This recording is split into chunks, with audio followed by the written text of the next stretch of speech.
Okay. Okay, I think I can show you the problem that I've been having with the IWC Mark 20. Ooh, you see that? I caught it. Okay, that's what I'm talking about, guys. Hello, I'm back. And if you saw it, did you blink? Did you see that minute hand pop back when you pull out the crown to the third position? It doesn't always do it, but it does it a lot. Okay, it didn't do it that time. But you saw, I started the video right with it. Happy. There it goes again. You see that, guys? Penny here. I have just purchased the IWC Mark 20 about a week ago. Been wearing it, enjoying it tremendously. It's a very, very charming watch. It helped me see that I love Flieger watches and I love the brand IWC. So you're not going to hear any complaints to me about how they've handled this at all. I just wanted to show, the YouTube world who might be considering this watch. It's probably an anomaly. Maybe it's not very common at all. And there are not many videos of this watch yet. But as you could see, the minute hand jumps back when you're hacking the movement, when you're trying to stop the second hand to set the watch. It jumps back. Now, I remember, please share in the comments, I remember Oris having a similar problem with one of its movements. I don't remember which one because I didn't own the watch, but I remember there was discussion about this. So maybe this is common and maybe this is easy to fix. I'm going to be returning this to the boutique. So far, they have handled this very well. Instead of sending it in for a service, we're going to work something out, because I just bought a new timepiece and I bought this to wear in my life after Rolex phase because I don't want to wear Rolex everywhere these days, where I currently live in Los Angeles. So I bought this because it's a much more simplistic watch. It's beautiful, and it's enjoyable, but it doesn't scream, luxury watch to most people.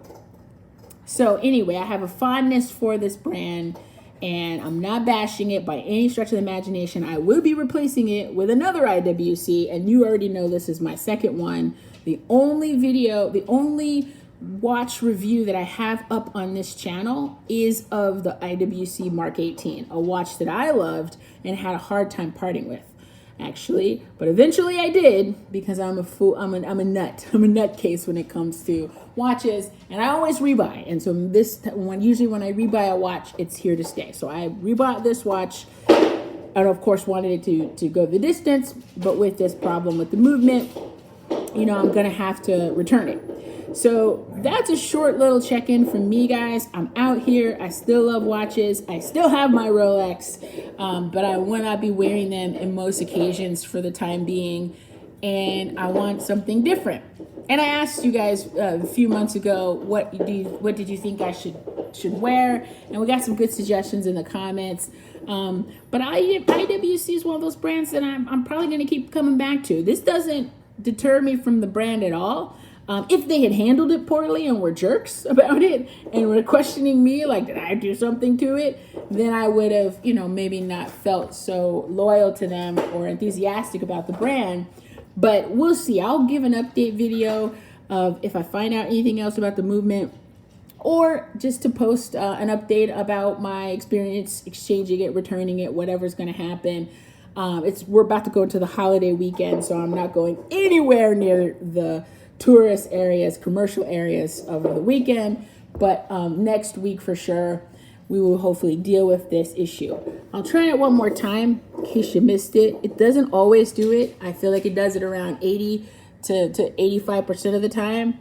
But if you were wearing the watch, usually you have to have it screwed in. But you're wearing it, it's running fine. And you're like, oh, I want to set the watch again. You go, okay, it didn't do it that time. But like I said, in the beginning of the video, I just pulled it out and it popped. And maybe you have to be wearing it a little, I don't know. I don't know exactly. I can't replicate the circumstances, but most of the time that I've tried to set it, or I realized I didn't set it accurately, and I went to go set it, then I've seen that hand jump back. And the funny thing is it'll get more and more aggressive about jumping back. Like at first, you pull it out, and it would jump back a little, and then if you did it again, it would jump back a lot. So it really isn't conducive to setting a watch if your minute hand is constantly shifting around like that. Let's see.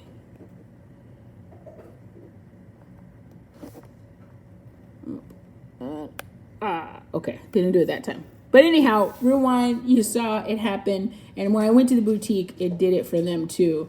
So they believe. They're believers. All right, guys. More soon. Peace.